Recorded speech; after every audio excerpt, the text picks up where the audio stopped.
Merci de votre présence pour ce sujet ô combien important, encore un sujet important que l'on va traiter aujourd'hui. C'est une première pour nous d'adresser ce sujet de cette façon. Dans le cadre du salon professionnel, on a réaffirmé notre volonté que notre action venait également soutenir, en tout cas favoriser plus les droits, une égalité des droits dans la société. On considère que les femmes qui, quand elles sont épanouies professionnellement et quand elles deviennent indépendantes économiquement, eh bien c'est gage de liberté et de plus d'égalité. Et c'est donc aussi une action que l'on mène dans le cadre de l'association professionnelle, c'est de pouvoir œuvrer pour plus d'égalité des droits. Alors, je voulais introduire notre invitée et vous remercier infiniment, Anne Cadiot-Feit, d'avoir répondu à notre invitation de manière très impromptue. Vous avez peut-être dû voir sur le programme initial que c'était Isabelle Rome, magistrate, ancienne ministre détachée aux droits des femmes, à l'égalité des droits, qui devait venir et qui nous a informé mardi, pour une raison familiale, pour un décès, ne pouvait pas venir, et on s'est demandé si on allait annuler tout bonnement la conférence ou si on gardait ce sujet.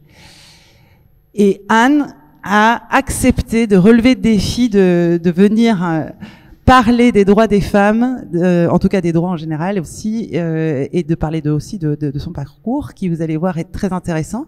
Anne est donc bordelaise, donc c'est bien aussi de faire témoigner des femmes du territoire. Vous êtes avocate et surtout ancienne bâtonnière. Alors je ne sais pas si tout le monde est familier avec ce que c'est d'être bâtonnier ou bâtonnière. Vous nous expliquerez. Je ne veux pas l'expliquer, moi je ne veux pas bien l'expliquer. Mais première femme bâtonnière à Bordeaux, et votre persévérance vous a permis de l'être. Vous nous expliquerez. Vous avez prêté mes serments donc en 85, puis vous avez fondé le cabinet avec votre mari en 90. Une belle carrière, donc très investie dans différentes, avec beaucoup d'engagement, notamment l'Union des jeunes avocats et le Conseil national de Bordeaux. Donc, nous sommes ravis de vous avoir aujourd'hui. Vous êtes aujourd'hui présidente de l'école des avocats? Non, je le suis. Ah, c'est fini. Bon, pardon, alors, Wikipédia n'est pas à jour. Donc oui, je disais que nous sommes ravis de vous accueillir parce que, au-delà de votre parcours que vous allez nous partager un petit peu, c'est aussi vos convictions que l'on vient et votre expérience sur le sujet que l'on vient écouter. Voilà, on pense qu'il y a encore, on est dans un. Vous m'avez dit quand on a préparé cette conférence que l'arsenal juridique et disciplinaire en France était très complet mais mal connu. Et donc déjà d'une part, on a de la chance d'être en France par rapport à nos droits, mais que cette réalité est fragile et qu'il ne faut pas baisser la garde. Voilà. Anne, je vous laisse vous présenter. Bonjour j'allais dire bonjour à toutes, puisque je ne vois pas de visage masculin, je suis très myope, mais non, voilà, donc c'est bonjour à toutes, on est entre sœurs. Alors, brève présentation de ma personne. Alors, je n'ai jamais été ministre, voilà, heureusement pour la France, et c'est un honneur de substituer, certes au pied levé, Isabelle Rome, qui est une fonction de magistrate, comme quoi on a toujours besoin d'un avocat. Voilà. Alors, mon parcours, oui, je suis bordelaise, j'ai fait toutes mes études de droit à Bordeaux. Je suis pas née à Bordeaux, hein. On a débarqué à Bordeaux après une vie un peu internationale à cause de la carrière, ou grâce à la carrière de mon père. Je suis devenue avocate en 85, en effet, et me suis engagée auprès de mes confrères qui l'étaient déjà avant moi. C'était pas une nouveauté parce que j'étais déjà quelqu'un d'engagé, même quand j'étais à l'université. À l'époque, vous vous resituez, on est à la fin des années 70, début des années 80. C'était des combats très importants, bien sûr, c'était les combats pour les droits des femmes. Moi, je suis une fille de Gisèle Halimi, hein, une fille de Simone Veil. Je suis une adolescente déjà grande. 1975, la loi sur la loi Veil. Moi, je suis dans 58, hein, donc je comprends très bien les enjeux. Je suis la petite fille d'une femme qui a pu voter en 1946. Voilà, et je suis la fille de ma mère qui était très attachée au développement, aux droits des femmes, bien sûr, avec un père qui de toute façon n'avait pas le droit de dire non. Donc, et qui soutenait à fond. Il a eu 2 filles et nous avons été élevés. Nous ne saurons jamais si nous aurions été élevés différemment, s'il y a eu des garçons dans la famille, mais c'était comme ça. Voilà, donc ça, en fait, c'était tout à fait naturel. Il n'y avait rien d'extraordinaire. Oui, je me suis engagée, j'ai représenté la Fédération nationale des unions de jeunes avocats. Je crois qu'à l'époque, c'était en 1997-98. J'étais la 3e femme présidente de ce syndicat national d'avocats. La première l'ayant été en 1985. Il avait été créé au début du XXe siècle. Oui, j'ai intégré le Conseil national des barreaux, qui est l'organe représentatif de la profession d'avocat, notamment auprès des pouvoirs publics. Et petite particularité, j'étais pas très âgée à l'époque, en tout cas beaucoup plus jeune que maintenant. J'étais la seule femme au bureau pendant 2 mandatures. Et c'est la première fois de ma vie que j'ai appréhendé ma féminitude.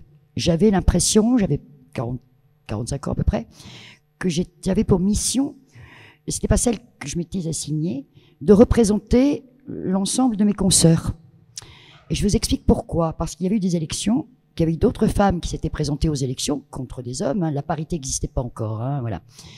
Et mes consoeurs qui s'étaient présentées, pour lesquelles j'avais infiniment de respect, même pour certaines de l'admiration, au regard de l'expérience qu'elles avaient supérieure à la mienne, hein, et à la fois professionnelle et dans la mission de représentation, ont été écartées. Nous n'étions pas beaucoup de femmes élues, hein, mais c'est pas une raison, par des hommes dont je voyais pas très bien l'utilité, sauf qu'ils cumulaient les mandats. Voilà. Donc là, je me suis dit, il vient de se passer quelque chose. Et ça m'a quelque part gênée, je le dis. Hein, je trouvais qu'il y avait là une anomalie. Anomalie d'ailleurs qui s'est très vite concrétisée, puisque je le raconte, c'est anecdotique, mais presque pas, puisque tous les hommes avec lesquels je siégeais, nous étions 8, on se connaissait tous très bien, on militait, on colloquait tous ensemble depuis au moins 20 ans. Et c'est vrai que les 3 premiers mois, la question, lorsque nous avions des réunions de bureau hebdomadaires à Paris, il n'y avait pas Internet, il n'y avait pas tout ça, il n'y avait pas le distanciel. Anne, est-ce que tu peux nous faire du café? Voilà. Alors, vous voyez, la relation de travail, parce que j'avoue très franchement que ça m'a interpellée et qu'en réalité, j'ai choisi comme moyen de leur apprendre à utiliser la cafetière. Hein, donc, plutôt que de m'estomaquer. Hein, voilà. Donc, c'était surprenant. Et c'était d'autant plus surprenant que c'était tellement naturel. Je crois qu'ils ne voyaient même pas le problème. Bon, voilà. Ça, ce sont des anecdotes un petit peu anciennes, mais je pense que ça peut se reproduire. Voilà, donc chacune choisit l'option, puis ça dépend du jour et de l'humeur dans laquelle nous nous trouvons. Je suis membre du Conseil de l'ordre de mon barreau depuis 1995. Et en effet, comme vous l'avez dit, j'ai été la première femme bâtonnière, j'y tiens, du barreau de Bordeaux je crois à l'époque c'était 532 ans, quelque chose comme ça.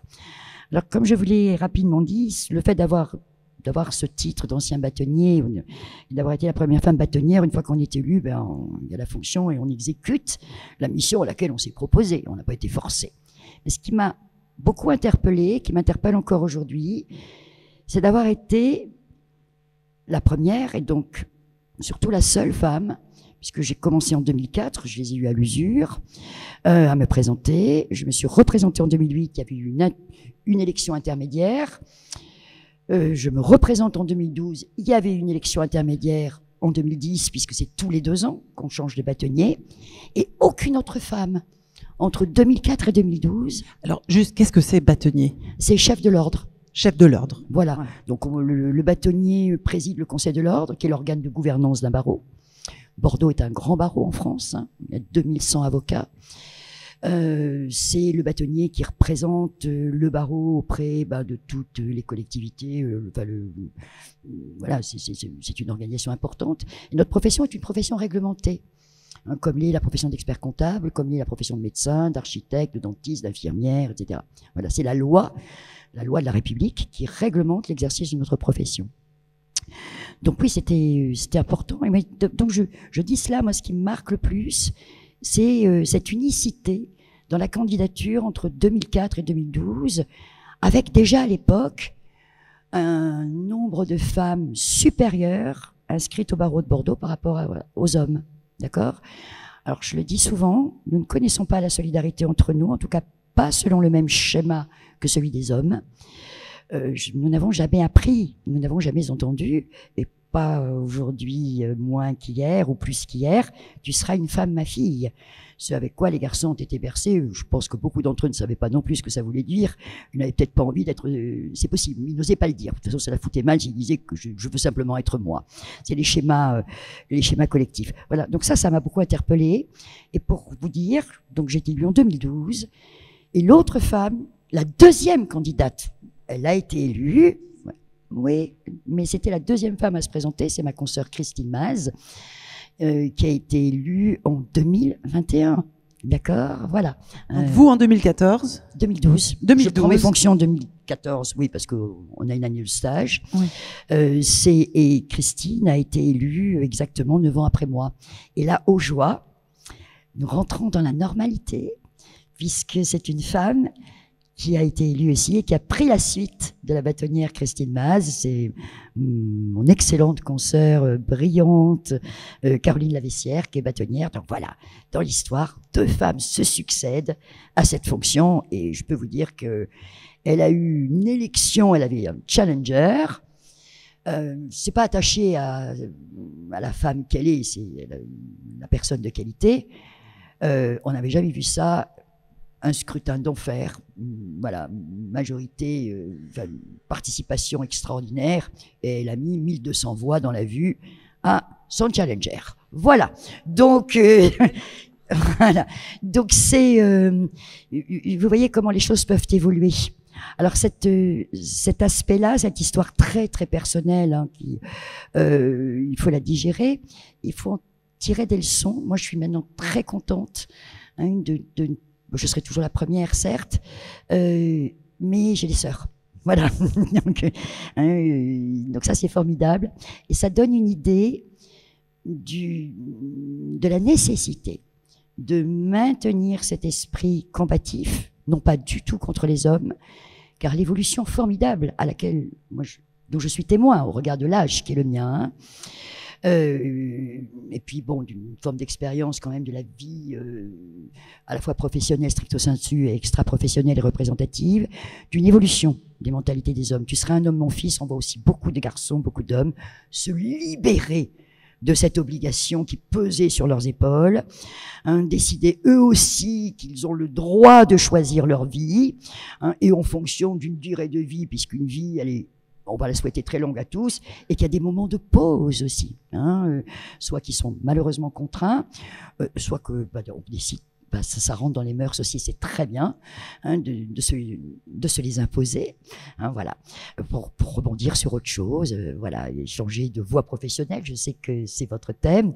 Ça, c'est aussi une chose que nous ne connaissions pas, ma génération. Hein. Je vais parler de l'avocature, non pas parce qu'elle est exemplaire, mais parce que je connais qu'elle. Mais nous, on devenait avocat et on allait. Moi, je veux mourir sur scène. Hein, voilà, c'était ça. Et nous observons dans la profession aujourd'hui que nombre de jeunes, je dis de jeunes, c'est idiot, elles me disent pas la vieille consoeur, nombre de consoeurs. Mais comme nous sommes majoritaires en nombre, il n'y a rien d'extraordinaire non plus, vont quitter la profession d'avocat au bout d'une dizaine d'années d'exercice de la profession pour aller en particulier vers le monde de l'entreprise. Alors on n'a pas de recul suffisant aujourd'hui, mais je pense que ça s'inscrit davantage ou autant dans une démarche de développement personnel, d'accord, où on va multiplier les expériences professionnelles pour rebondir avec une expérience qu'on a déjà et l'enrichir avec une autre, pour peut-être revenir à l'initiale qui ne sera pas exercée selon le même format, le même schéma. Hein, je dirais, c'est avoir aussi ce qu'on connaît pas dans les professions libérales. Hein. C'est un développement de carrière. Et quand on dit un développement de carrière, bien sûr, c'est un développement de vie personnelle. Hein, voilà, parce qu'on ne peut pas distinguer entre les deux. Voilà. Alors, c'est ce qui nous amène tout doucement, justement, vers ce que vous m'avez demandé de traiter rapidement, c'est-à-dire l'évolution des droits. Alors, on va pas plonger dans le paléolithique, je vous promets. De toute façon, le paléolithique, on n'en sait pas grand-chose. On peut simplement rappeler qu'au Moyen-Âge, les femmes, et c'était le premier Moyen-Âge, hein, exerçaient des fonctions en ayant d'ailleurs le titre féminin. Hein, la médecine était faite aussi par des médecines. Hein, c'est peu après, hein, même que les femmes vont disparaître.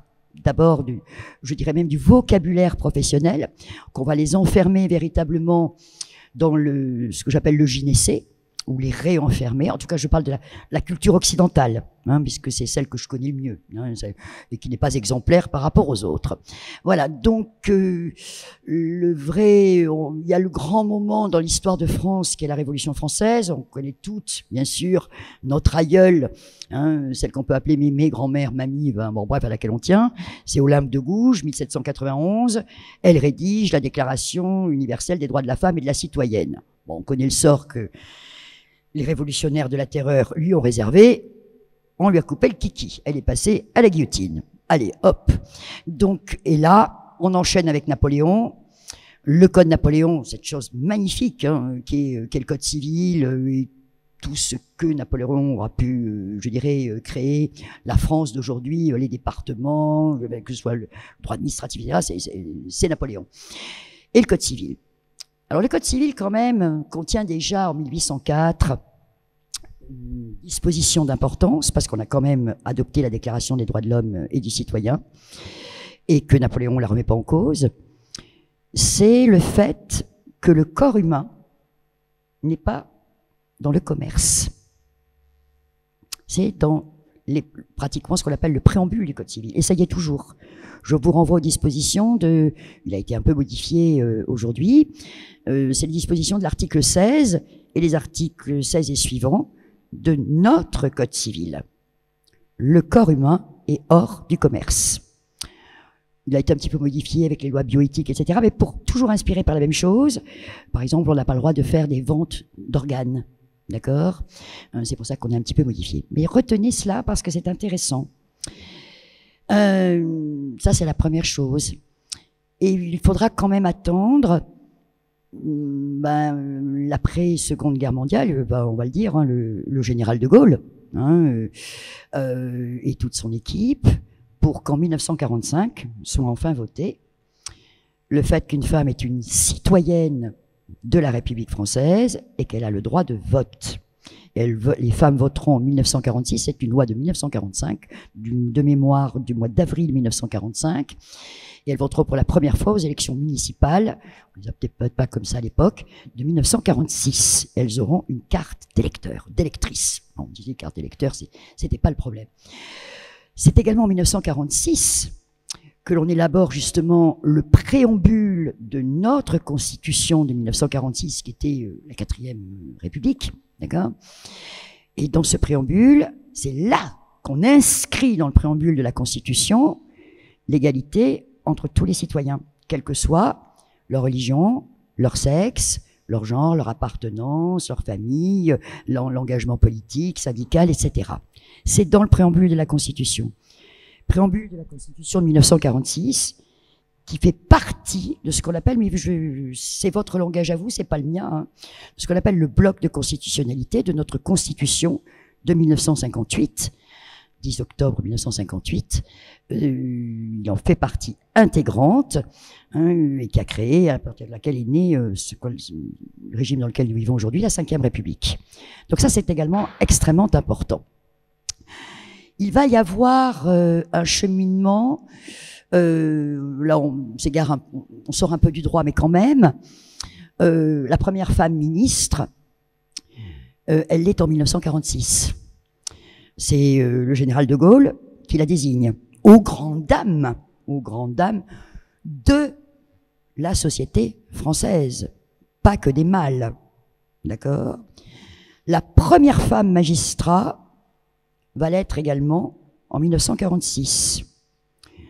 Allaitement en France, avec un H, hein. Comment une femme pouvait-elle être juge? Ok. D'abord, tous les mois, elle est très perturbée par ses hormones, donc elle n'est pas fiable. Deuxièmement, peut-être que oui, mais alors on va la mettre aux enfants, hein, voilà, hein, pourquoi pas la cuisine, donc on y est. Voilà, donc c'est petit à petit le chemin va se faire, et pour tout vous dire, je suis sûre que si je me tourne vers vous, et Dieu sait que vous devez vous intéresser à cet aspect, puisque vous êtes là, je pense qu'aucune d'entre vous ne peut citer le nom de la première femme juge, je vous rassure, moi non plus, hein, en France. Hein, eh bien, et vous ne trouverez aucun de ces portraits, sauf dans un livre qui a été publié. Alors, vous voyez, j'en reviens à mon actualité d'hier, comme quoi il faut sortir et vivre, par Madame Gwenola Joly-Cross, qui est la première présidente de la Cour d'appel de Poitiers actuelle, qui est venue faire une conférence hier soir dans le cadre des entretiens Sciences Po Sud-Ouest, que j'ai eu l'occasion de rencontrer, mais là vraiment dans l'exercice de mon métier d'avocat il y a peu de temps. Donc j'ai pas été l'aborder hier soir parce que l'affaire étant délibérée et que jamais on va essayer d'influencer d'une manière directe ou indirecte un magistrat. J'ai trop de respect pour eux. Et c'est elle, dans son livre qui s'appelle les droits pour les femmes de justice, vous allez découvrir l'existence de cette femme et un portrait qu'elle aura obtenu de son fils qu'elle aura pu rencontrer, qui est un portrait de famille, il y a très peu de temps. Et au ministère, personne n'était capable de conserver les traces. C'est comme elle le disait, et c'est vrai. Encore hier soir, quand vous rentrez dans les palais de justice, vous avez les portraits des vieux partout. Portalis, De Sèze, avocats, magistrats, etc. Il n'y a que des hommes. Il n'y a pas une seule femme. D'accord? C'est peut-être pas très important, mais ça a quand même une charge symbolique. Ok, bon, il y a aussi quelques crucifix. Bon, mais c'est pas grave, ça fait partie de l'histoire de France. Donc donc ça c'est un point extrêmement important. Aujourd'hui, il y a plus de femmes magistrats, parce que je crois qu'il y a 71%, c'est le dernier chiffre du 1er janvier 2024, 71% de femmes en France, institutions judiciaires, hein, pas la justice administrative, sont des femmes. Mais de la même manière, lorsque vous observez la progression dans les carrières, c'est tout à fait visible. Les femmes ne sont pas au poste à responsabilité, bien qu'elles soient 71% de l'effectif, comme le sont les hommes. Voilà. Il y a, je crois, actuellement une femme présidente de tribunal judiciaire en France sur 164. D'accord? Voilà. Hein, c'est très peu de femmes procureurs générales. Donc, vous voyez, mais il faut monter jusque-là. Alors, qu'est-ce que je peux vous dire? Mais vous allez monter et oser. Alors, les progrès, ils ont été dans on va dire, en trois domaines. On évoquait tout à l'heure l'article 16. Alors, on va commencer peut-être par l'essentiel, parce que d'abord, nous sommes un être humain. On va être un être humain citoyen, on va essayer de le devenir, puis on va être un être humain social, c'est-à-dire qui travaille. L'être humain que nous sommes, c'est le respect du corps. Il y a une réforme qui paraît anecdotique en 1946. Vous me pardonnerez la trivialité du propos, mais j'utilise le mot de manière délibérée. C'est la fermeture des bordels. 1946, en même temps que le droit de vote, et en même temps que le préambule, et le respect. C'est très important. Lorsqu'on interdit ce qu'on appelait les maisons de tolérance, n'est-ce pas, qui n'étaient fréquentées en termes de clientèle que par les hommes, en fait, c'est cohérent avec l'article 16, l'interdiction de commercialiser le corps humain, ou de payer pour utiliser un corps humain. Il faudra attendre des années pour que soit instauré dans notre loi pénale le corollaire de cette disposition qui est dans le code civil, parce que si on ne le met pas dans le code pénal, les gens font comme si ça n'existait pas, puisque c'est pas interdit au sens interdit avec le gendarme derrière, c'est que c'est autorisé. En tout cas, je me l'autorise.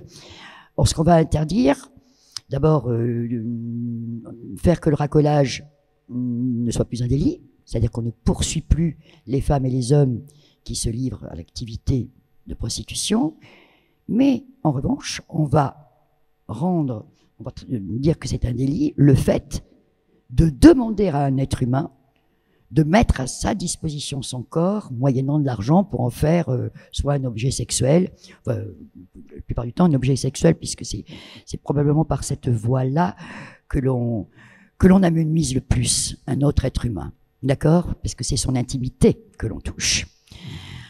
Alors moi, cette loi, je l'ai saluée. Je l'ai vraiment saluée, non pas que j'en veuille aux hommes, bien sûr, mais ils sont quand même, c'est l'écrasante majorité de la clientèle, d'accord? Et je trouvais un peu triste qu'on soit obligé de ça. On sait très bien que c'est une loi d'intention. On va pas mettre les policiers et les gendarmes de France dans tous les coins ou les recoins où s'exercent ces lieux. D'ailleurs, maintenant, ils s'exercent partout, puisqu'en plus, il y a Internet. Voilà. Mais je trouve que symboliquement, la boucle est bouclée. Le corps humain est vraiment hors du commerce. Et Coco, si je te chope en train d'enfreindre cette règle, voilà ce à quoi tu t'exposes. Et essaie toujours de me trouver des bonnes excuses. Il n'y a pas de cas de force majeure pour expliquer ton truc. Voilà. Et pareil pour les enfants. Voilà. Parce que moi, j'associe bien volontiers au fur et à mesure des années et des réflexions données de faire sur ce sujet. J'associe complètement le sort de la femme et celui des enfants. D'accord? Et c'est pas pour rien d'ailleurs que dans les dispositions qui ont été prises en matière de protection, d'ordonnance de protection, vous en avez entendu parler, premier dispositif 2010, loi 2020. Et c'est d'ailleurs cette magistrate, dont je citais le nom, Madame Gwenola Joly-Croze, qui a été la première, lorsqu'elle était présidente du tribunal judiciaire de Pontoise, à titre expérimental, à mettre en place ce dispositif, notamment qu'on connaît du bracelet anti-violence. Voilà. Et c'était Monsieur Moulin, c'est vrai, qui, lorsqu'il était procureur à Bobigny, avait instauré le téléphone grand danger. Alors c'est important parce que ces femmes-là, elles travaillent aussi. D'accord, voilà. Et je le dis, là c'est l'avocate qui vous le dit, parce que je peux le dire, c'est dans toutes les catégories sociales. Il n'y en a aucune qui y échappe. Et donc soyez, mesdames, très vigilantes avec les femmes jeunes, moins jeunes, qui sont celles de votre quotidien. En fonction du milieu dans lequel vous évoluez, dites-vous bien que les copines, ou pas les copines d'ailleurs, lorsqu'il y a certaines attitudes, peuvent être vraiment sujettes à ce type de comportement dont elles ne parleront pas au travail, d'accord? Qui est aussi parfois le lieu de liberté et le lieu d'émancipation, sauf qu'on arrive avec ce qu'on vient de quitter à la maison et qu'on va réintégrer. Ok? Donc ça, ce sont des dispositifs dont on mesure aujourd'hui qu'ils ne sont que des moyens et qu'ils ne sont pas des fins en eux-mêmes. Alors, illustration, par exemple, le bracelet anti-rapprochement, qui est aujourd'hui ordonné, eh bien, présente comme inconvénient, c'est qu'à partir du moment où celui auquel il est interdit de rentrer dans le périmètre le pénètre quand même, la femme, la plupart du temps c'est les femmes, qui a la surveillance, d'accord, entend sonner. Et aujourd'hui elles rendent ces installations parce qu'en fait elles sont hyper stressées par les sonneries qui sont constantes. D'accord? Donc elle dit je préfère pas savoir qu'il est dans le coin. Donc, vous voyez, à chaque fois qu'on trouve un truc, c'est pas un truc d'ailleurs, eh bien il n'est pas parfait. Alors il faut continuer. Donc je vous parle de ça parce que c'est pas éloigné de votre sujet sur le développement de carrière, le développement personnel.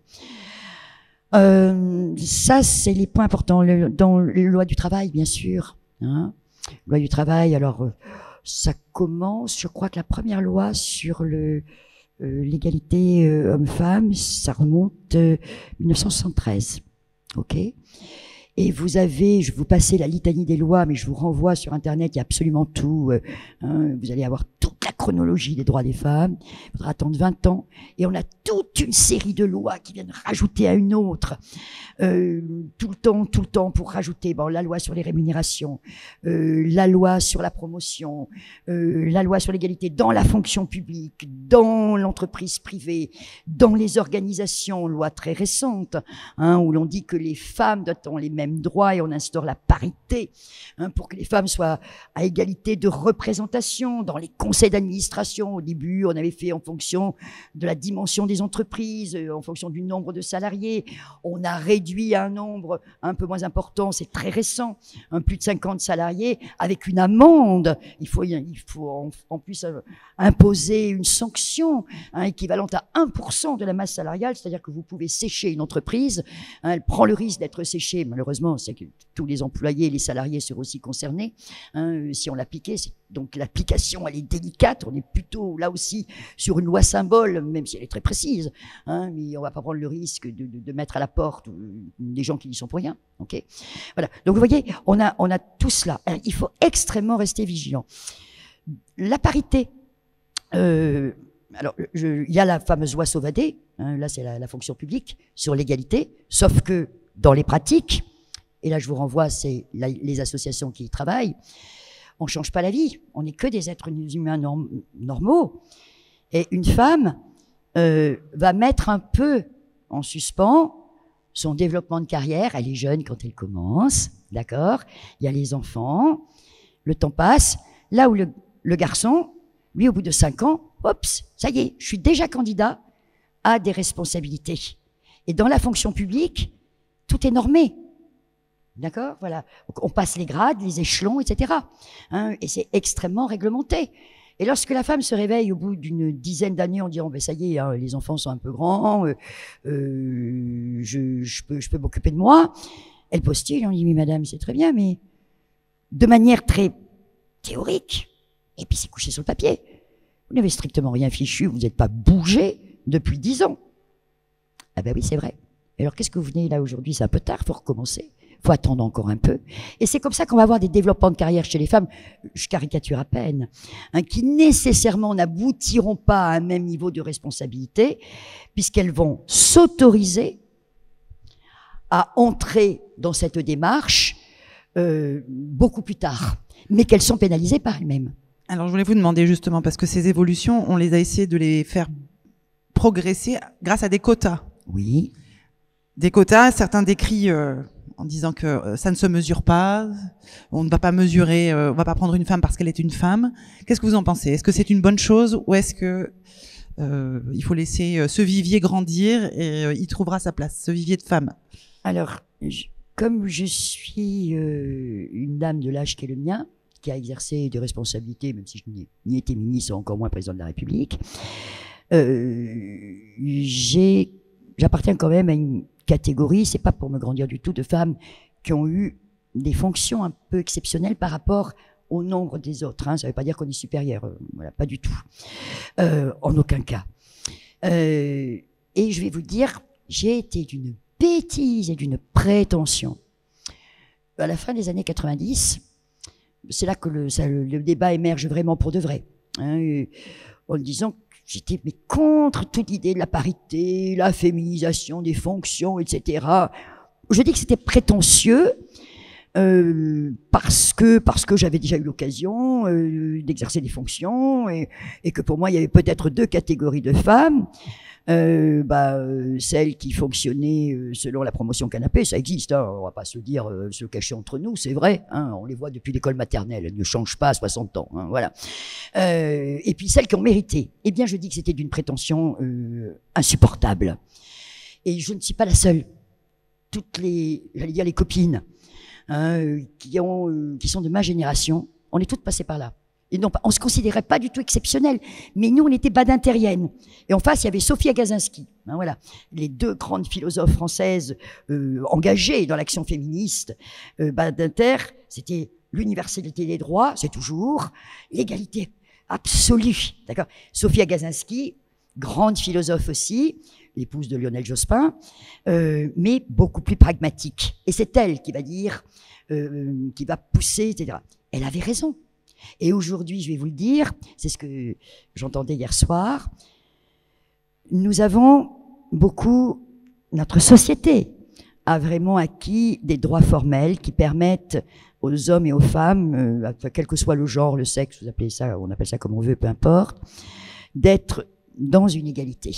Mais il faut passer à la vitesse supérieure. C'est-à-dire qu'il faut passer du formel au réel. Et pour passer au réel, on parlait de 1946, on n'est jamais qu'en 2024. Mais on n'est même pas dans l'histoire contemporaine. On est encore dans l'immédiateté, ok? Il faut forcer la dose. Donc oui, je le dis très franchement, et je mesure mon propos. Ça me concerne plus, hein, j'ai envie de dire. Hein, oui, moi je suis favorable au quota. Moi qui étais irrité par l'instauration de cette parité. D'abord, elle m'a irrité parce qu'il fallait que je me choisisse un mâle pour pouvoir me présenter à quelque chose, alors que jusque-là, ils avaient quand même tout fait pour que j'y sois pas. Donc, j'en avais pas eu besoin. Ils étaient tout à fait d'accord pour que les femmes n'y soyons pas. Là, il faut s'en choisir un pour pouvoir être candidat. Mais c'est une absurdité comme raisonnement. Et oui, pour les quotas. Je le dis, c'est pas beau. OK. Mais c'est un mal nécessaire. Peut-être que tout seul, ça disparaîtra. On supprimera une loi dont on avait même oublié qu'elle existait. Oh, elle est devenue désuète. Comme il y a finalement assez peu de temps, on a abrogé la loi qui interdisait aux femmes de porter des pantalons. Ok, ben oui, c'est très très récent. D'accord? Bon, c'est vrai qu'on la regardait pas tous les jours et qu'on l'avait complètement oubliée, et tant mieux. On ne sait jamais, il y a bien quelqu'un qui aurait pu nous la ressortir. Mais c'est... donc voilà, ça c'est l'espoir. Donc oui, je suis favorable au quota. Hein, sinon, mesdames, on n'y arrivera pas. Hein, alors, je vais vous donner un exemple, c'est très drôle. Les garçons ont appréhendé la loi sur la parité, mais de manière extraordinaire. Extraordinaire. Les femmes, elles se posent encore la question, est-ce que je peux? Est-ce que j'ai les compétences? Est-ce que j'ai l'expérience? Je prends un ton moqueur, mais ça me fait...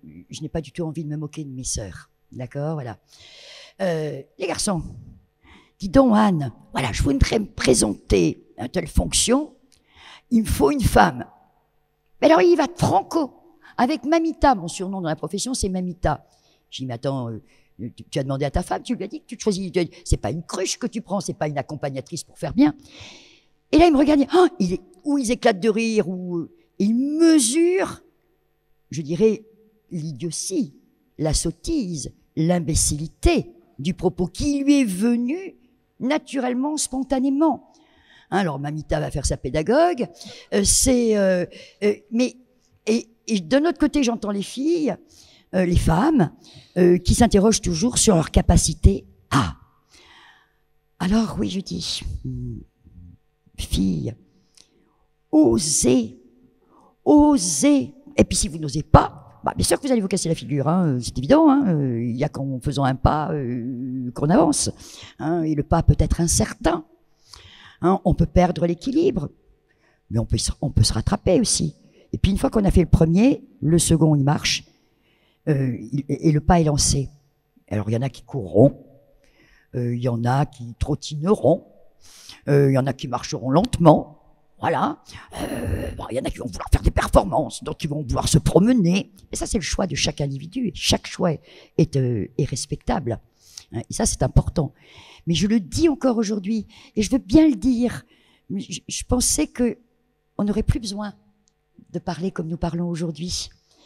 Et je me rends compte que tout est tellement fragile. Simone de Beauvoir, d'ailleurs, l'avait bien dit. Hein. Je vois ce retour en arrière, je suis très très préoccupée par ce mouvement qui fait pas qu'émerger, en particulier dans cette grande démocratie que sont les États-Unis. Et je sais que ça va se transformer en ONG, qu'on va les retrouver avec ce mouvement de femmes qui veulent remettre l'épouse dans le sens traditionnel, au centre, etc., et valoriser la notion de l'épouse, etc. Pendant ce temps-là, nous, on est en train de critiquer nos sœurs qui portent des voiles. On ne sait pas si elles le font exprès, hein, ou si elles n'ont pas le choix. Et voilà que la même société occidentale, attendez, là, il y a un truc qui va pas, et je me fais aucune illusion. Le mouvement qui est en train de naître, à tel point qu'il est rendu public aux États-Unis, dans 10 ans, il est chez nous. Parce que chez nous, ça sent pas très bon non plus quand même. Hein. On entend certaines personnes, certains élus, bon, vous aurez compris de quel bord je suis, certainement pas le Rassemblement national. Je vous le dis tout de suite. Hein, voilà, puis là, je m'engage. Et puis voilà. Non, mais ça c'est dit. Hein, alors là, je m'engage à fond.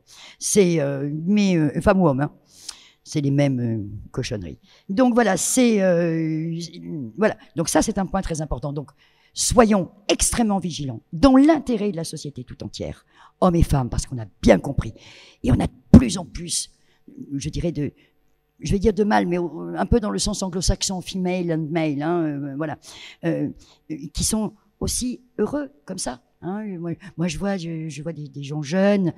Bon, c'est des choses qu'on connaissait pas. Moi, c'est spontané. Je vais assister l'autre jour. On me demande de garder mon petit-fils au carnaval de l'école. Je ne savais pas que les petites filles crient autant et que les petits garçons couraient si vite. Voilà. Comme quoi, il y a vraiment un temps pour tout. Mais il y avait autant de papas que de mamans. C'était génial. Et puis des papas impliqués, hein. Voilà, c'était pas ce qu'on appelait il y a 20 ans les nouveaux pères, qui n'avaient rien de nouveau. Ils étaient juste là pour enquiquiner leurs femmes. Mais ça n'existe plus. Hein. C'est autre exemple, lorsque moi je vous parlais de mon métier, il y a 20 ans, on avait déjà une féminisation de la magistrature, et je me souviens très souvent, c'était drôle d'ailleurs, les hommes nous posaient la question, ils allaient rentrer, par exemple, dans un cabinet de juge aux affaires familiales, puisque 70% du contentieux des tribunaux, c'est le divorce, ou ce qui concerne le droit de la famille, et ils voyaient dans le bureau une magistrate, une greffière, et souvent 2 avocates. Ils avaient l'impression d'être dans un gynécée. Et il me dit, mais ça va me coûter, il y a trop de femmes. Alors, c'est une observation que nous n'avons plus. Ça veut donc dire que cette féminisation du fonctionnement de la justice, tout professionnel de justice confondu, n'interpelle plus les justiciables. Ça n'interpellait pas les femmes, elles ne posaient pas cette question. C'était drôle. Mais aujourd'hui, nous n'avons, depuis une dizaine d'années maintenant, hein, nous n'avons plus jamais aucun homme qui s'interroge sur la manière dont il va pouvoir être jugé et apprécié, parce que ce ne sont que des femmes qui sont occupées dans la mission de justice. Vous voyez, c'est intéressant, hein, et je ne peux pas ne pas vous parler de cette évolution que je constate aussi et qui est extrêmement rassurante, réconfortante. Faudrait pas que ça prenne le pli inverse. Ah, mais tout est toujours très fragile, hein, et nous vivons, je pense aussi vraiment aujourd'hui dans une société complètement mondialisée. Vous le disiez, mais tellement à juste titre tout à l'heure, que nous vivons en France, que nous sommes vraiment privilégiés. Hein, la preuve, c'est qu'on peut avoir cet échange aujourd'hui entre nous. Enfin, surtout un échange avec moi-même, puisque pour l'instant, vous ne parlez pas. Je ne vais pas beaucoup me contrarier, je vous rassure, je ne sais pas le faire, je suis avocate. Donc, lorsqu'on pense à ce qui se passe dans d'autres pays, dans d'autres cultures, dans un espace mondialisé où aujourd'hui on connaît mieux son voisin de Ouagadougou avec lequel on communique par Internet que son voisin de palier, d'accord. Bien sûr que tout ça nos hémisphères cérébraux, ils s'adaptent. Hein, l'être humain s'adapte à tout. Donc attention, et ne soyons pas dans le jugement de valeur. C'est pas pour rien qu'on vient d'évoquer cette histoire. Ne jugeons pas les autres. On a fait des progrès, c'est pas gagné. Mais on a eu récemment un signe quand même très très positif au niveau de la France, une fois de plus, l'exemplarité de la France qui inscrit dans sa constitution le droit à l'IVG. Alors là, oui. Cocorico. Bah, écoutez, d'accord. On va avoir les Jeux Olympiques, c'est important, hein, voilà. Eh bien, écoutez, là, oui, très fier d'être français. En tout cas, en ce qui me concerne, très fier d'être française. La patrie des droits de l'homme. Et je trouve que le fait d'avoir osé intégré dans la Constitution avec ce vote, c'est important aussi, c'est le vote massif, députés, sénateurs, avec les formations politiques qui le comportent, c'est-à-dire les républicaines, qui sont majoritaires, mais c'était extraordinaire. Et oui, bravo à la France, à notre pays, de porter ce que nous venons d'adopter dans ce qui est le texte suprême, de le porter à l'Europe. Voilà. Là, il y a, on peut être fier, franchement. Et puis là aussi, ça c'est bien. Arrêtez de faire du bashing. Donc, moi, je suis fière d'être française. Bon, après, on se critique entre nous, mais parce qu'on s'aime. Mais mais franchement, oui, il y a des belles choses. Oui, donc on peut dire que finalement, c'est un signe qui se dit que les droits ne sont pas si fragiles que ça, et pourtant. Et pourtant, si. Oui, et puis attention, sous la menace totalitaire, une constitution peut être défaite. On va quand même rester, si vous me basculez, vous me noyez, vous me supprimez la Ve République, parce qu'elle n'est pas bien. Attention, voilà. Là, on vit dans notre, je dirais, dans notre confort à nous, en se disant que ça peut pas changer. Et puis on a raison. Il faut, là aussi, il faut pas que ça change. Donc il faut toujours rester très vigilant. Mais c'est vrai que ce qu'on observe dans toutes les cultures, quel que soit le point de latitude ou le point de longitude, c'est que les premières victimes d'une inégalité dans ce qu'est la citoyenneté, le droit d'exister, tout simplement, ce sont d'abord les femmes et bien évidemment aussi les enfants. On va quand même être très clair. Et c'est pour ça que je redis ce que je disais tout à l'heure. Le combat des femmes, c'est aussi le combat des enfants. L'enfant qui n'est pas une chose, mais qui est un citoyen du moment qu'il est né. Voilà. Alors, en conclusion, avant de peut-être prendre quelques questions, quand l'intitulé de cette conférence, Entre espoir et réalité, le chemin vers l'égalité des droits pour toutes les femmes. Le chemin, c'est tout droit. Le chemin, c'est tout droit.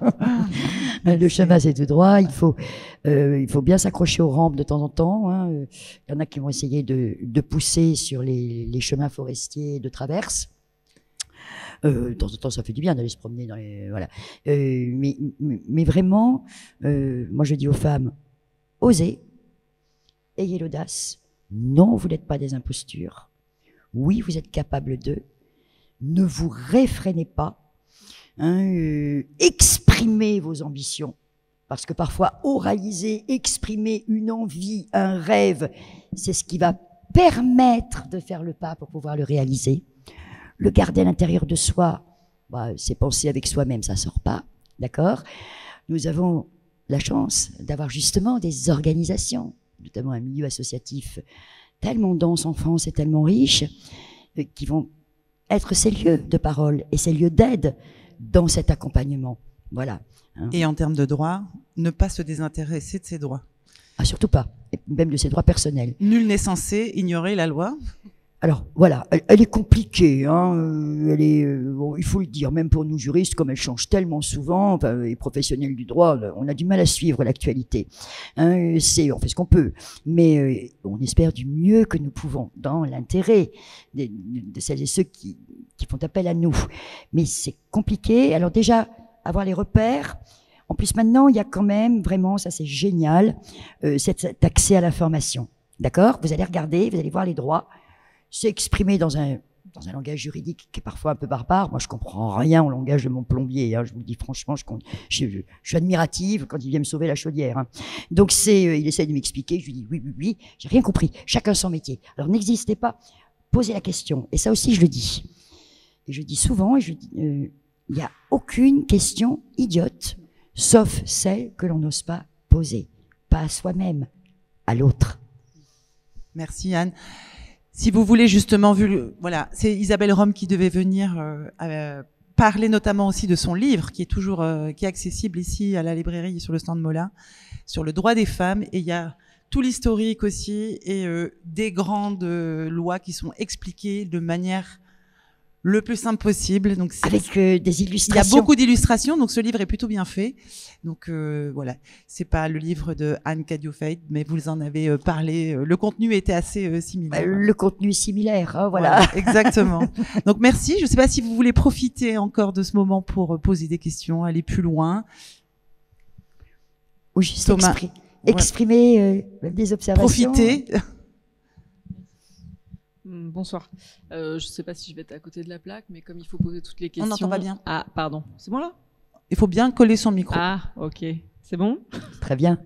Non, j'avais une question au niveau de la justice. Vous disiez qu'il y avait une féminisation de la justice qui était en marche depuis pas mal d'années. Moi, je me pose la question, est-ce qu'elle supporte mieux les femmes? Parce que personnellement, pour être passée par la case justice, comme beaucoup de femmes pour le juge des affaires familiales, honnêtement, j'en suis ressortie vraiment... j'ai pas, et le juge était une femme, même si ça ne veut pas dire grand-chose. J'ai été représentée par une avocate femme.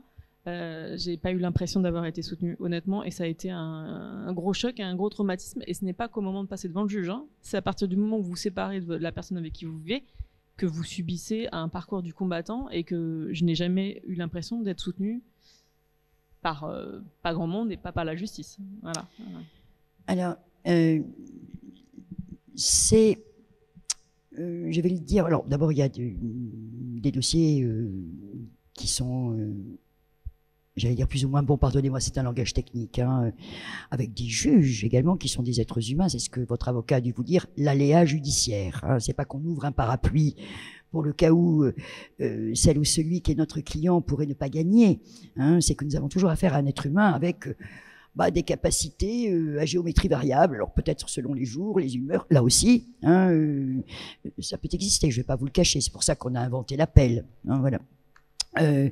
Sinon, on a la loi, avec le juge a cette fonction d'appliquer d'abord, de trouver une solution qui est, la seule solution qu'il peut proposer, c'est la loi, par rapport à la loi, et l'interprétation qu'il peut en faire, puisque la loi, encore aujourd'hui, ne prépare pas toutes les situations.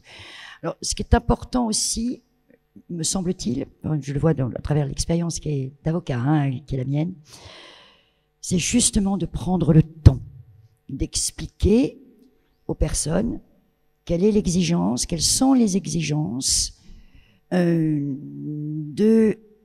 pas de la justice et des juges, des solutions judiciaires. Nous sommes dans un état de droit démocratique, et ce que nous avançons comme argument, nous devons rapporter la preuve, que ce soit au civil ou que ce soit au pénal. C'est une garantie, d'accord? Et souvent, ce à quoi on se heurte, c'est à la faiblesse de la preuve. Mais qu'on n'arrive pas à davantage ou à mieux établir. Hein, attention, il y a des situations dans lesquelles on n'y arrive pas. Hein. Donc, ça, il faut que la personne puisse intégrer ce raisonnement, et parce que le juge, lorsqu'il rend une décision, il jette pas une pièce en l'air en disant pile ou face. Moi, parfois, j'échange souvent avec les mêmes, nous nous connaissons très bien, en ce qui concerne les enfants, d'accord? Et c'est vrai que le débat, il est très court. Il y a un papa, il y a une maman, ou un papa et une maman, c'est exactement la même chose, d'accord? Le juge qui entend deux avocats, qui entend les gens aussi, puisqu'ils sont souvent présents, c'est normal et c'est bien, qui se dit, mais qu'est-ce que je vais prendre comme décision? Parfois, il se dit aussi, bon sang, pourquoi ils ont fait des enfants? Mais ça, il l'écrit pas. Et et il dit, ben voilà, je vais choisir celle-là. Je sais, je me suis peut-être trompé. Et ça, je peux vous le dire. Hein, je veux bien le dire. On en a parlé ensemble. Moi, je me souviens un jour être allé chercher une décision qui était une décision urgente.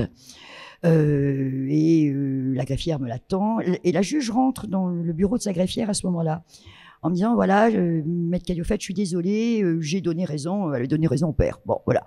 Et je lui dis, mais je pense que vous avez fait une erreur. Mais je peux vous le dire parce que vous avez rendu votre décision. Donc, ça valait pas critique. Le dossier était tellement difficile, d'accord? Je comprenais que ça pourrait être du pile ou face, et on le savait avec ma cliente. Et là, je me souviens de la juge qui appelle sa greffière, elle dit, j'ai rien compris. Donnez-moi le jugement, je le déchire. J'ai dit, madame la juge, jamais. C'est une minute.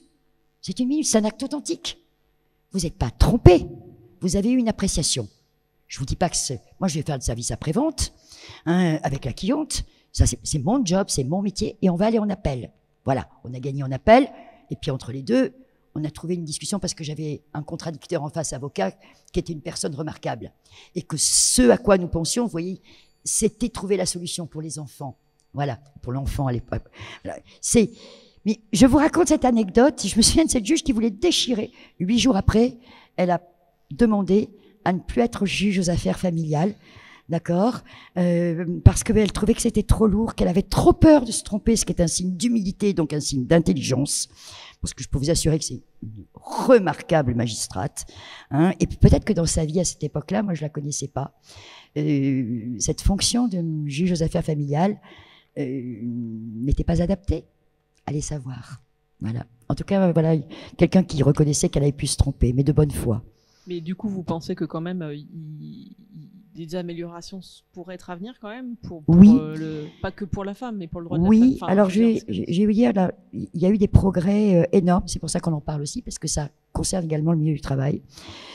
D'abord, les gens les lois, déjà quand on les élabore, les lois, dans tous les domaines, c'est pas que des professionnels, en tout cas c'est multiprofessionnel, c'est intraprofessionnel. Et quand je dis c'est intraprofessionnel, c'est les psys, les chercheurs, les sociologues, les professionnels du droit, magistrats, avocats, notaires, les éducateurs, en fait, toute la société civile. Et ça prend du temps. Hein, c'est pluridisciplinaire et ça, c'est génial. C'est une nouvelle manière de travailler, mais comme en entreprise, on travaille en équipe, d'accord. Et là, j'entendais hier le problème de la preuve, la notion d'emprise, d'accord. Cette notion d'emprise qui a été développée en particulier par les chercheurs, hein, on peut d'ailleurs dire aussi les chercheuses, et des Françaises. Je pense à Muriel Salmona en particulier, qui est une chercheuse internationale, qui est française et extraordinaire. Et on vient, au fur et à mesure de la science, de découvrir d'autres concepts. C'est, par exemple, en matière criminelle, c'est le surmeurtre. Qu'est-ce que c'est que le surmeurtre? Vous allez en entendre parler maintenant. Vous allez taper Google surmeurtre. On s'aperçoit que les femmes, les féminicides, ça aussi, j'étais contre le mot féminicide. Ben, je suis une andouille. Bien sûr qu'il faut l'appliquer. Voilà, mais il n'y a que les ânes qui ne reculent pas. Voilà. Donc, on s'aperçoit que ces femmes, dans 98% des cas, c'est les légistes qui travaillent, hein, ok, sont surmutilées. Surmutilées. Il ne se contente pas de la tuer, il va la détruire. Et il va la détruire, en particulier, il va lui détruire le visage. C'est-à-dire, tu n'appartiendras plus à personne, il va lui détruire les cheveux, la symbolique. Ce qu'on ne constate pas sur les cadavres dans les autres homicides. Donc, vous voyez, il y a une particularité. Hein, il y a également ce qu'ils appellent le coefficient, ça vient, j'allais dire, ça vient juste de sortir comme concept. Donc, vous voyez, même moi, je ne me suis pas encore familiarisée avec, mais ça va énormément nous aider pour rapporter la preuve. Pourquoi, vous voyez, il faut qu'on s'intéresse aux progrès scientifiques, etc. Pas simplement à notre petit truc à la jurisprudence. C'est par exemple, alors, excusez-moi, vous allez penser que je cible vraiment les messieurs, hein, je suis mariée avec le même homme depuis 42 ans qui me supporte, hein, il n'y a que lui qui a pu me supporter. Hein, donc voilà, on n'a jamais, aucun n'a essayé de m'arracher à lui, voilà. Donc, il est obligé de me garder. Donc, et là où c'est intéressant, vous allez voir, c'est pour ça que quand je vous parle de vos collègues de travail, etc., il y en a, elles ont carrément, mais la puce électronique.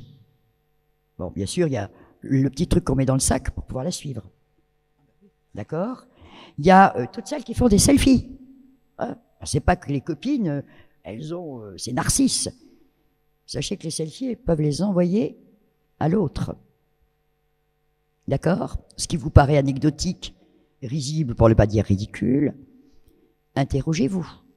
Pourquoi la copine, quand elle va faire ses courses à Intermarché ou je sais pas où, je me fiche éperdument, elle fait des selfies d'elle dans les rayons, à la caisse, alors que vous la connaissez, une femme intelligente, libre, qui s'exprime. À qui elle les envoie? Vous ne les voyez pas sur son profil Instagram, etc. Et ça, on vient de le découvrir. Donc vous voyez, dans la préparation des dossiers, là, il va falloir qu'on creuse. Ça peut être également très gênant de demander à une personne de rentrer dans cette forme de ce qu'est son intimité. Alors, on va encore retrouver les observations.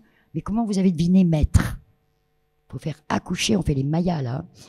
Et c'est en travaillant ensemble, magistrats, avocats, chercheurs, ça c'est pas dans le quotidien hein, du palais de justice, ok, et dans le cadre de formation commune aussi que nous suivons, qu'on découvre tout ce que la science, c'est scientifique, hein, peut apporter comme aide aussi. Alors pour nous, oui, c'est de l'aide, on va le dire, hein, c'est des outils, hein, on va se les accaparer, même si pour les chercheurs, c'était pas le but. Hein, voilà. Vous voyez, on continue à progresser. Donc, la situation que vous avez dépeinte, peut-être que aujourd'hui, demain, je ne connais pas votre situation, je ne veux surtout pas la connaître, hein, mais et je le dis aux autres, dans des situations particulières, les professionnels que nous sommes, limités seulement au droit, hein, donc la solution, elle n'est pas que juridique non plus. Hein. Elle est une des solutions parmi le problème. Voilà. C'est peut-être essayer de davantage étayer avec l'analyse de la situation de la personne. Et tout ça, on ne sait pas l'inventer. Voilà. Donc vous voyez, ça progresse. En tout cas, ce que je peux vous dire, c'est que nos magistrats sont très à l'écoute. Certains, certainement pas. Hein. Bon, on ne dira pas les noms. Mais d'une manière générale, et nous, avocats, pas d'automatisme. Je vous parle vraiment pas de ma profession pour la mettre en avant. Hein. C'est pas ce que je vous dis, c'est celle que je connais le mieux. Hein. Je pense que c'est la même chose pour les médecins. D'accord, hein, c'est-à-dire là, ce qu'on est proche. Ça va être la même chose également pour les enseignants. D'accord, qui ont les enfants, qui n'ont qu'une peur. Hein, c'est de ne pas avoir signalé la situation qui leur paraît suspecte concernant un enfant. Je fais quoi? Quand est-ce que je vais me mêler de ce qui ne me regarde pas? Et si c'est pas vrai? Et si je mets un bazar dans une famille, est-ce que je vais m'en remettre? Ma responsabilité citoyenne, c'est une chose, mais le citoyen que je suis aussi un être humain. Je suis une femme même qui a la passion, l'envie de son métier, je veux le continuer. Si je fais une ânerie, j'ai toute la hiérarchie qui va me tomber dessus. J'ai tous les parents d'élèves parce que tout se sait. D'accord? C'est énorme, cette responsabilité. Et cette réflexion, cette individuelle, elle est importante. Alors ça aussi, je voulais le dire, il faut de l'audace, il faut oser, mais j'ai envie de dire, c'est par rapport à soi, pour son développement personnel. Personne ne pourra reprocher à quiconque de ne pas s'être comporté comme un super-héros ou une super-héroïne. Superwoman, ça n'existe pas, hein, d'accord? C'est faire le mieux qu'on peut. Et peut-être, là aussi, c'est parce qu'on n'est pas seul. Hein, et peut-être qu'aujourd'hui aussi, c'est pas peut-être, c'est même certain. Dans toutes les organisations, il y a des lieux, peut-être avec des gens compétents, d'autres qui le sont moins. Je suis sûr qu'il y a des visages qui viennent à votre tête immédiatement parmi les collègues. Voilà, donc, auxquels on va pouvoir parler. Je suis face à une indécision, qu'est-ce que je fais? Et déjà, d'avoir fait ce pas, c'est énorme. Et vous devez en être félicité. Merci. Merci. Une question encore. Oui, bonjour. Je voulais revenir sur ce que vous disiez. Les femmes doivent oser. Je suis bien d'accord avec vous, mais il y a eu tout ce travail fait effectivement par les féministes, hommes et femmes, qui se traduisent aujourd'hui par le droit et par des droits multiples pour les femmes et pour l'égalité. Mais il y a quelque chose qui, je pense, manque. C'est cette idée que les femmes aujourd'hui ont bien conscience qu'effectivement elles peuvent oser, qu'il faut aller de l'avant, qu'elles ont de leur place dans des postes à responsabilité dans la société. Et pourtant, en parallèle, il y a toujours cette double journée, il y a toujours cette charge mentale, il y a toujours le fait qu'il faut quand même gérer les enfants, les rendez-vous, les papiers, etc. Et donc, à mon avis, et je voulais votre avis là-dessus, je pense que la société doit aider les femmes à gérer cette double journée, parce que les femmes veulent, mais comment faire? Et ne pas attendre d'avoir le bon gars, parce que bon, chacun évolue, les couples évoluent, les femmes et les hommes évoluent. Certains ne sont pas prêts à réduire eux-mêmes leur temps de carrière ou de s'occuper un peu plus des enfants. Et ces femmes-là, du coup, se retrouvent coincées entre l'envie de faire et l'impossibilité de le faire. Donc peut-être la société, le droit, par les moyens de garde, par exemple, un travail sur les moyens de garde, etc., la société doit aider aussi ces femmes à pouvoir faire ce travail. Et deuxième sujet que je voulais aborder avec vous, en réponse à ce que disait la dame qui est intervenue avant moi, je pense que la justice et les moments de rupture familiale, de rupture de couple, c'est l'endroit où doit y avoir du social. Vous êtes là pour rendre la justice, et c'est très important, les décisions doivent être prises, mais c'est peut-être là aussi où les hommes et les femmes, les enfants qui se retrouvent là au cœur du problème, c'est peut-être le moment qu'ils rencontrent des gens pour les aider pour le après. Comment on va faire une femme qui se retrouve seule avec ses enfants? Comment on va gérer les enfants après, entre des gens séparés? Parce que les problèmes vont continuer après la décision de justice. Et peut-être que c'est là où il devrait y avoir une rencontre pluridisciplinaire entre la justice qui fait son travail, l'avocat qui vous soutient, et puis derrière, quelqu'un qui aide à faire la transition de vie. Alors, je vais vous rejoindre complètement dans la proposition de solution que vous avez exprimée, c'est-à-dire la réponse de la société. La réponse de la société, c'est notre responsabilité collective, tout simplement.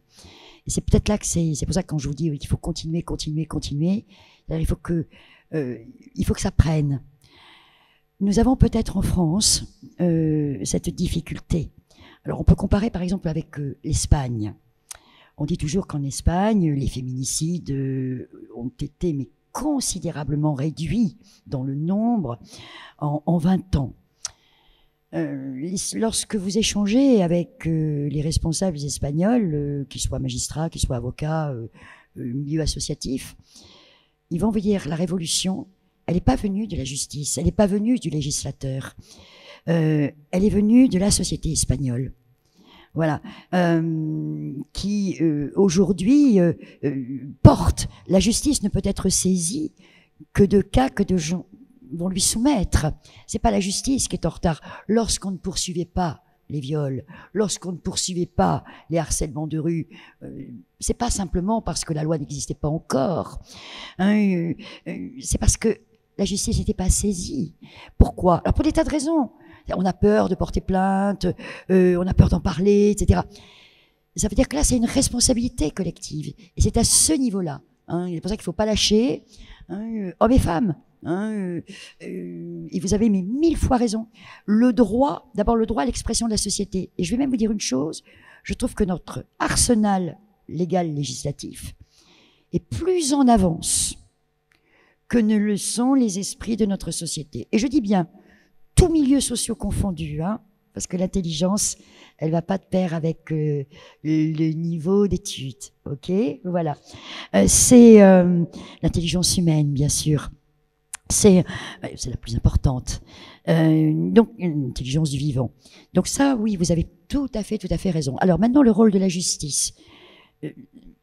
Mais là aussi, quelle observation pertinente. Vous savez que c'est une question que nous nous posons.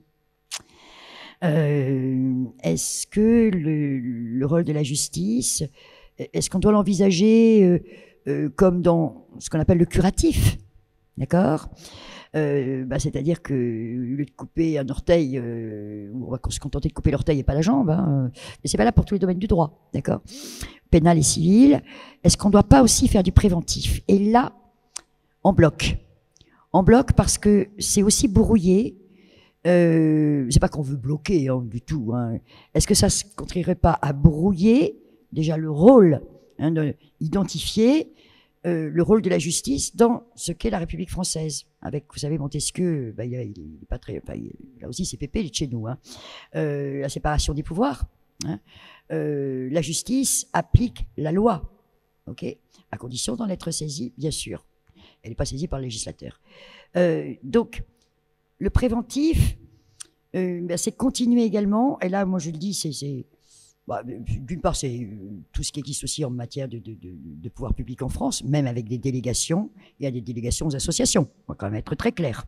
Et d'ailleurs, le financement des associations par les collectivités territoriales, c'est bien l'expression d'une délégation de compétences, de pouvoir, d'intervention, de rôle. C'est pas obligatoirement au sens juridique du terme, de tout cela. Parce qu'il y a aussi une prise de conscience de ce qu'on appelle la responsabilité sociétale. Parce que je suis en France, j'ai eu droit à la Déclaration universelle des droits de l'homme et du citoyen, je me la suis appropriée. Et maintenant, je vais rendre. C'est pas le tout d'avoir des droits, c'est aussi d'avoir des devoirs. Et donc, je m'accomplis comme citoyen responsable. Alors, c'est aussi ça. Et là, on a mis beaucoup de temps et on vient d'avoir une longue discussion en concluant en disant que les droits, c'est jamais acquis de manière définitive. Alors, en même temps qu'on va rester vigilant pour conserver ce qu'on considérait des droits qui sont devenus des droits fondamentaux, même. Donc, si on est dans et on est aussi dans cette démarche d'agir responsable, peut-être qu'il va nous falloir presque autant de temps, c'est-à-dire presque 200 ans, hein, c'est très court dans l'histoire de l'humanité, pour atteindre ce niveau de responsabilité. Alors, on va avancer. Je crois que ce qui est intéressant, c'est ces échanges qu'on a, parce que finalement, on dit la même chose, d'accord? C'est pas qu'on dit la même chose, c'est qu'on partage des analyses avec ce que nous sommes chacune, hein, notre histoire personnelle. Et ça, je trouve que c'est... Ben ça, c'est la citoyenneté française aussi. Hein, voilà. Je trouve ça génial. Donc, nous, quand je parle, c'est nous remettre en cause la prévention, puis le niveau de prévention, il est loin. Quelle prévention? C'est parce que le risque il est déjà immédiat, c'est plus de la prévention, c'est éviter la réalisation de quelque chose de catastrophique. Alors on a quand même, par exemple, on prend l'histoire du droit de la famille, mais vous l'avez dans tous les domaines, en droit du travail, etc. C'est le recours à la médiation, c'est-à-dire ce qu'on appelle les modes alternatifs de règlement des conflits. D'accord? Là aussi, j'étais un peu résistante au départ, mais parce que je suis une pure juriste. Et puis parce que je suis une pure française, et la culture du duel, on l'a quand même celle-là, hein, le tournoi, le machin, etc., pour jouer, comme dirait mon petit-fils, pour faire la guerre pour de vrai. Donc et c'est quand même quelque chose qui est emprunté à la culture anglo-saxonne, hein, qui n'est pas du tout la nôtre. Et ça fonctionne, hein, ça fonctionne bien. Alors, je vais vous donner un chiffre en revanche, puisque nous les avons. C'est révélateur de notre vie quotidienne. En réalité, 3 couples sur 5 se séparent. Hein, voilà. Bon, c'est la statistique. Mariés, concubins, pacsés, tout ce que vous voulez. Hein, c'est la statistique. 80% des séparations sont initiées par les femmes. Et seulement 20% par les garçons. Et alors là, on a une autre statistique. C'est que sur les 100% de ces 80% de femmes, 80% d'entre elles vont agir seules. Elles ne veulent pas être embarrassées par un autre. Je règle d'abord cette vie et après je verrai. Voilà.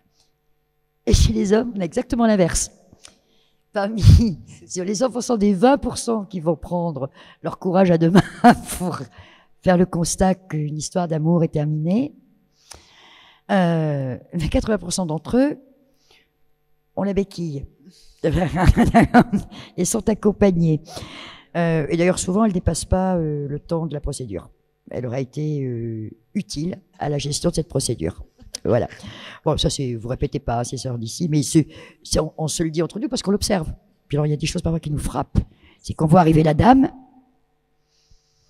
et on se dit, mince, mais qu'est-ce qu'elle fout là, l'adversaire, j'ai pas le droit de la recevoir. Elle ressemble tellement à l'autre. C'est que, je vous jure, ça nous est arrivé plusieurs fois.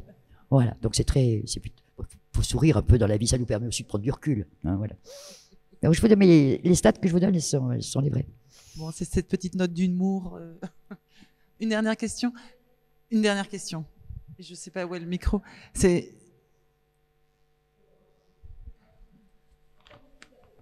Non, c'est important pour pouvoir parce que l'enregistrement se fait. Oui, alors en qualité d'avocate, que pensez-vous de la notion de consentement qui n'est pas dans la définition du viol en France et qui a fait question par rapport à l'Europe là dernièrement, voilà. Alors, la notion de consentement, c'est celle sur laquelle nous sommes. Et c'est là qu'on peut peut-être mesurer justement que les progrès ne sont pas aussi profonds qu'on l'imagine. D'abord, il y a eu la nouvelle définition du vol qui date de 1980, hein, voilà, sous l'influence de Gisèle Halimi, il faut quand même le dire. Ok. Et là, on se retrouve désormais face à des situations, et je dirais bien souvent des femmes, mais je vais mettre des hommes aussi, hein, parce que là aussi, on va lever le tabou. En termes de nombre, il y en a moins. Mais s'il y en avait qu'un, ça serait un de trop. Autant d'hommes violés, enfin beaucoup d'hommes violés, de jeunes gens violés, comme les femmes. Je pense que pour les hommes aujourd'hui, il est difficile encore d'aller révéler ça. Donc, comme quoi, ils ont vraiment besoin des femmes, puisque nous, ça y est, on ose davantage qu'on ne l'a fait. Et on va les soutenir de cette manière. Alors, le consentement, je vais vous donner un exemple. Vous prenez des jeunes femmes, ce sont nos filles, ce sont nos nièces. Moi, bientôt, mes petites filles, qui vont s'autoriser une soirée chez des amis ou dans un lieu public, lors duquel elles vont se laisser aller peut-être un peu à consommer un peu trop d'alcool, ce qui va les mettre dans ce que l'on appelle, techniquement parlant, une situation de vulnérabilité. D'accord ? Lorsqu'on est dans une situation de vulnérabilité, bien évidemment, on n'a plus son libre consentement. OK ? Et on va en profiter. Enfin, un agresseur va en profiter. Et de dire mais moi aussi je l'étais. Bon, une chose dont on est presque certaine, c'est que s'il l'était vraiment, c'est que le truc n'aurait pas marché. Bon, donc là déjà la mécanique vient sauver la théorie. Bon, peu importe. Et qu'est-ce qu'on entend? Là, je parle de la société, ce que vous évoquiez, madame. Nous, on réentend. Qu'est-ce qu'elle foutait là?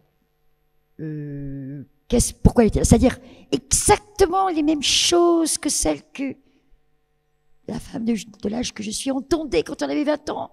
Et pourquoi on mettait une mini-jupe? C'était la mode des mini-jupes. Et pourquoi elle avait fait du stop pour rentrer chez elle? Elle avait qu'à rester chez elle, pourquoi pas le tchador aussi? C'est la même chose. C'est la même chose. On le porte pas, mais on l'a quand même, le voile. Voilà. Donc c'est, il est invisible. C'est peut-être le pire, c'est celui qu'on peut pas déchirer. Donc, et jeter par-dessus les fossés.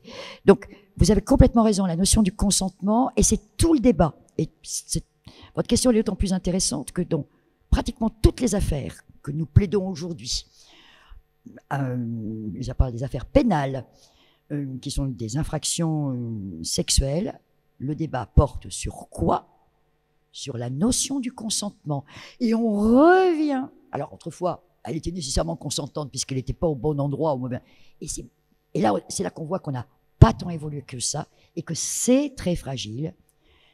C'est oui, on ne peut pas interdire aux filles, elles ont les mêmes droits que les garçons, elles ne se mettent pas en danger. Alors là, il y a juste une chose de différente aujourd'hui. Par rapport où il y a 35, 40 ans, c'est que nous sommes tous informés de cela. Nous savons tous aujourd'hui, la consommation d'alcool n'étant plus considérée comme étant valorisante pour les hommes ou pour les femmes, d'accord ? Qu'à partir du moment où nous avons une consommation excessive d'alcool, je ne vous parle même pas de la consommation de produits stupéfiants, mais qui est illégale et interdite, d'accord ? Nous savons que nous nous plaçons dans une situation de vulnérabilité. On évoquait à l'instant notre passage à l'état de citoyen qui a des droits, à l'état de citoyen qui a des responsabilités. Et là, on vient de muter. Là, on est informé. Oui, lorsque dans une soirée, entre amis, il y a quelqu'un qui prend le volant, c'est l'équivalent, alors qu'il a vraiment beaucoup trop bu, nous sommes responsables puisqu'on sait qu'il se met en danger, qu'il met en danger autrui et que ça va faire des malheureux. D'accord, voilà. Même chose.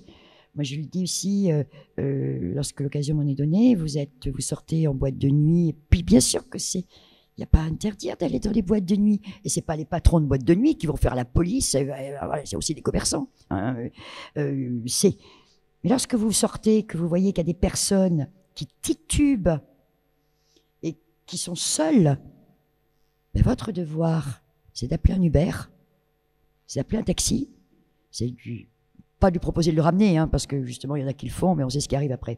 Voilà, c'est de vous en occuper.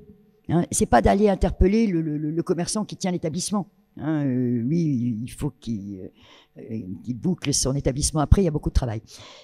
Voilà. Aujourd'hui, on ne peut pas dire que j'ai pas vu. Et c'est ça la grande différence. Alors ça nous oblige à une responsabilité citoyenne. C'est ce qu'on doit transmettre à nos enfants.